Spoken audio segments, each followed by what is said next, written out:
Good afternoon, ladies and gentlemen. Shalom. I'm David Mensa, Israeli government spokesman. A short update from me and then over to your questions. It's Thursday, 18th of July, day 286 of the October 7th war. First on our hostages, brothers. On the weekend of the 7th of October, Eitan Horn, age 37, went to visit his brother Yair, 45, on Kibbutz Nir Oz. Both were brutally taken hostage, Israeli brothers, but also Argentinian, Eitan, an educator, and Yair in construction, abducted from Kibbutz Nir Oz, where 1 in 4 of the residents were killed or abducted. Their mother and father, Ruth and Itzik, unimaginable pain. For their nieces and nephews, unimaginable anguish, 120 of them, men, women, children, the elderly, Israelis, but also from 24 other nations, horrific abuse, 9 months now. Look at them, please. Say their names with me, Eitan and Yair Horn. 286 days, 120 need to be freed. The sheer cruelty of Hamas, their crimes against humanity, continue to this day. Israel will not rest until they are all home. Hamas will be destroyed together with their terrorist threat to Israel, and we will return our residents securely to their homes in the south and the north. Now an update from the north of Israel. This morning, our Air Force targeted, struck and eliminated the terrorist Mohammed Jabara, a Hamas operative in Lebanon in the area of Bekaa. He was responsible for carrying out terror attacks and firing missiles against Israel, often in deadly partnership with Jamaat Islamiyah terrorists. He has fired his last missile now, thereby eliminating Hamas's capability against Israel's north. Israel will not stop operating against Iran's Hezbollah aggression by all means necessary, diplomatically or otherwise. We will restore security to our northern border and get our people back into their homes. Lebanon knows this, as does Hezbollah, under the guidance of Iran, that they bear full responsibility for the deterioration of the security situation in the north in violation of UN Security Council resolutions 1559 and 1701. The current status quo is unsustainable. No one should be surprised. I can also confirm that in Gaza, the commander of Islamic Jihad's naval forces, Anas Murad, and another of their murderers, Ahmad al-Mazri, who actually participated in the October 7th massacre, were targeted and eliminated. Al-Mazri in particular was responsible for numerous rocket and mortar attacks from Shajaiya towards our communities in southern Israel. In Rafah, in the UNRWA center in Gaza City, slowly, precisely, systematically, the IDF are taking the jihadis apart. We are locating their tunnel shafts and taking out the terrorists. Now an update from COGAT and their work coordinating aid into Gaza over the last 24 hours.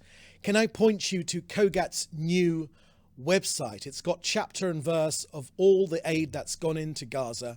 Since October the 7th, 809,000 tons of aid have gone in, more than enough for all the people in Gaza. 77% of that has been food, together with medical supplies and shelter and other goods. Hamas continues to put itself in the way of aid meant for Gazans in need. Just yesterday, Hamas fired an RPG missile at IDF troops stationed along the humanitarian route while aid trucks were driving by. But in accordance with international law, COGAT is moving forward to facilitate humanitarian aid for Gazan civilians. Despite that, more food and aid enters the Gaza Strip every single day. 80% more food compared to that before October 7th. So that's the end of our briefing today. I will now happily take your questions, which you should put in the chat together with your news outlet. First question here is from Joel Pollack at Breitbart News.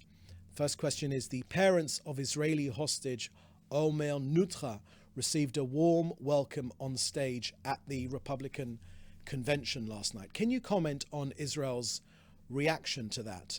Thank you very much for that question, Joel.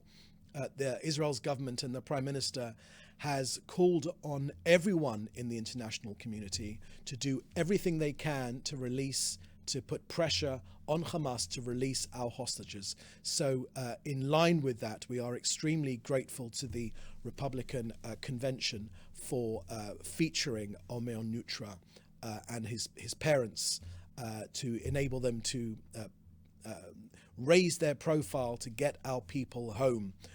Of course, we also thank others in the US. For instance, President Biden has welcomed families of hostages into the White House, into the Oval Office, and has worked so hard that we know, for which we are very grateful for his role in trying to get our hostages out. We are extremely grateful to the people of America, to the government of America, and all of people of goodwill around the world that have helped in our effort to put pressure on Hamas to get our people home. The next question here is from Joel Pollock. Will the Prime Minister Netanyahu still meet President Joe Biden on Monday now that the president has tested positive for COVID? Thank you for that question, Joel. I haven't got an update on that. That's news which happened this morning. The Prime Minister's agenda for his visit to the US will be coming out shortly, and there on that will be all the details of the meetings which the Prime Minister will be holding in the US. The Prime Minister is, of course, when he addresses Congress, will be the Prime Minister who has addressed Congress more than any other world leader, more than any other international leader, which on behalf of the people of Israel and the government of Israel, something which he is very proud of, and we look forward to that event next week. The US is our closest ally in the world. For decades, we have stood side by side. It's a bipartisan relationship. We're extremely grateful for the bipartisan nature of this relationship, and long may it continue. It's based on shared values, but also shared enemies as well. Next question here I can see from David Clement from the News Forum. Russia's foreign minister has insinuated that the Israeli government has a provocative mindset regarding Hezbollah and seeking an all-out war. Does the PMO have a response to that accusation? Thank you for that question, David. On October the 8th, the Hezbollah terrorist organization, and let's remember they are a terrorist organization, they launched attacks on Israel. Now, they launched this attack. Why did they launch this attack? Simply because they are a Jew-hating jihadi organization backed by Iran. And this sort of comment from Russia is nothing more than, I would say, nonsense. It's misguided. Hezbollah are a terrorist organization. They're against any democracy. They're against Israel's existence. And they have been attacking us before October the 7th and after the October the 7th. But they fired around 7,000 rockets, missiles at us, projectiles, suicide drones, one way or another, through diplomatic means or through other means. Israel's northern border will be defended. No one should be surprised at the fact that Israel will defend itself. Next question here from Fred Ager from Interplanetary Television. MK Dan Iluz delivered a speech at the Knesset plenum discussing a bill proposal against the establishment of a Palestinian state that would, and supporting his proposal to apply Israeli sovereignty to the Jordan Valley effective October 7th. His proposal passed with 68 votes in favor and 9 against. How does this new sovereignty of Israel in the Jordan Valley will impact Israel's security and more broadly, how can it effectively prevent the establishment and recognition of a Palestinian state? Thank you for that question, Fred. Let me focus on the last part of your question in particular. The earlier part of your question talks about political issues which have happened in the Knesset, of which I don't have any comment on, but the issue of a Palestinian state. Can I state this quite clearly, that a Palestinian state at this time would reward the terrorists. It's very, very clear. And countries that want to go down this road, or anyone that wants to go down the road of recognizing a Palestinian state, should ask themselves this simple question: does it encourage the peacemakers, or does it express gratitude to the terrorists? All of us here in Israel, the overwhelming majority of people here in Israel, post October the 7th, the massacre on October 7th, believe that a state, a Palestinian state, which becomes a jihadi state, which becomes a state which is dedicated to the destruction of Israel, is simply not an acceptable proposal. Next question from Fred Ager. There are reports of serious sanitation and public health crises in Gaza due to sanitation issues. Displaced Gazans have been calling for Hamas-run Khan Yunis municipality to remove waste, but to no avail, questioning Israel's involvement in addressing such issues. Will Israel have to step up to solve this public health issues in Gaza, since it's already being blamed for it? Thank you for that question, Fred. That's a question for Kogat, who will be able to deal with that question in more detail than I will be able to from here. Next question. Times of Israel reports your recent official stats on the West Bank Nile virus outbreak regarding West Nile virus outbreak. That is a question for the Health Ministry.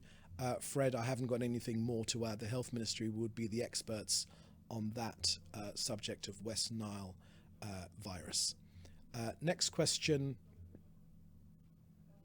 Could you kindly, from Joel Pollock at Breitbart News, could you kindly repeat the address for the new Kogat website, or send it via WhatsApp? Yes, of course, Joel.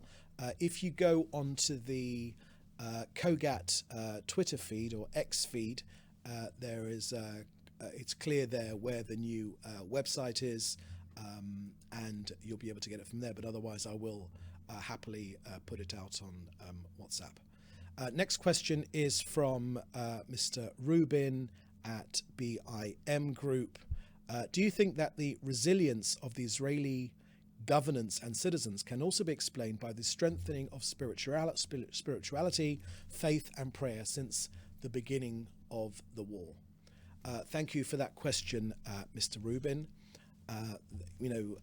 As we often say here, there is only one Jewish state in the entire world. It's a Jewish state which has a unique heritage of faith, which draws on thousands of years of history. You merely have to scratch the surface of this country to find evidence of the history of the Jewish people on this land. The Bible is replete with stories about Israel and its and the fact that it's a homeland for the Jewish people, and the faith of Israelis. The overwhelming majority of Israelis, whether they are actively practicing in any way, shape or form, do have a high level of faith. Festivals like Passover, which recall the freedom from slavery in Egypt, are almost universally observed because they have universal resonance to Israel's people.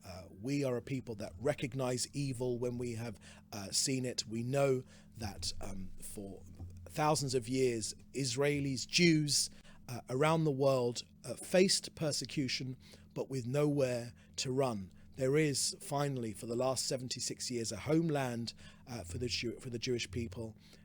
Home has been described as the place where when you need to go there, they have to let you in. And that's what this country is, a homeland for the Jewish people, the only one in the entire globe. That's very important to the Jews living in this country.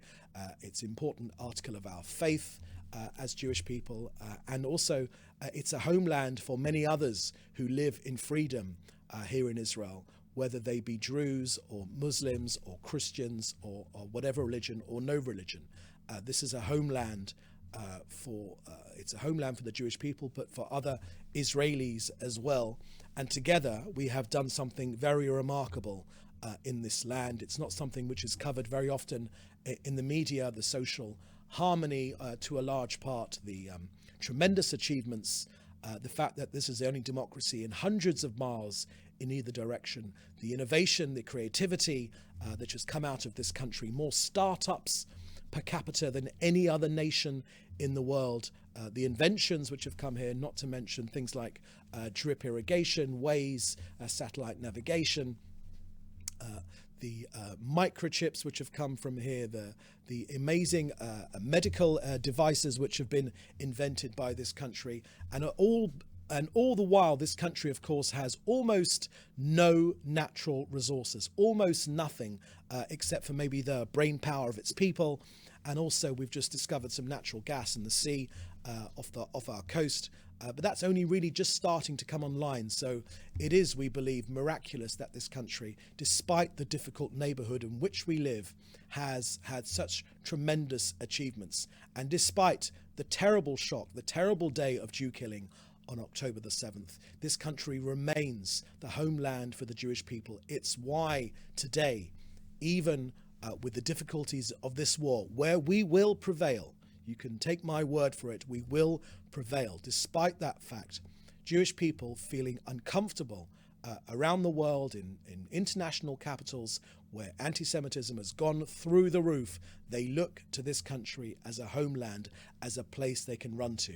And it's a basic tenet of faith in this country that any Jew is welcome to come and live here. Because I say again, there's only one Jewish homeland in the world, and this country will be defended. And it's faith which the Jewish people have kept for thousands of years, maintains us as it has in the past. It does to this very day. So in answer to your question, Mr. Rubin, yes, I do believe that the faith of this people of our people here has very much contributed to the resilience of this wonderful, brave and determined nation. Okay, that's the last question which I can see here. Thank you very much for joining us today. In the meantime, our next briefing will be next week. Please do stay safe, and thank you for joining us. Bye-bye.